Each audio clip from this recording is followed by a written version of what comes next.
If I can put 20% down, I want to see at least a 5% cash on cash return. And that's not because I need a 5% cash on cash return to make the total ROI work. As we saw earlier, I could lose money on the cash flow and still end up with over a 16% ROI. The reason I set it at 5% is because that ends up being a healthy amount of cash flow for these price points. So we know we'll lose money at these numbers.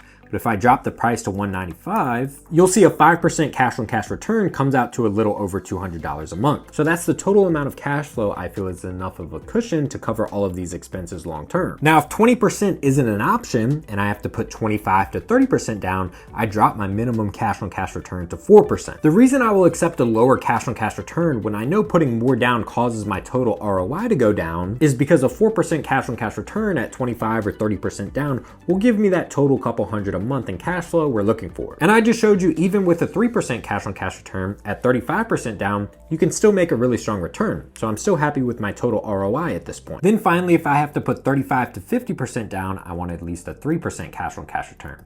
The reason for this is the same as before. If I put more money down, I don't need as big of a cash on cash return because the total dollar amount will still be that couple hundred at a 3% cash on cash. Now at 50% down, I'm also gonna change the interest rate. It would be scaling down with each higher down payment, but that wasn't important till now. So the reason at 50% down, I still want a 3% cash on cash return, even though the total cash flow is past the couple hundred I want, is because at this point we've lost so much leverage that I wanna make sure the total ROI is still worth it. Because like we said, if the property appreciates at 3%, at 50% down, I would get a 6% return from appreciation.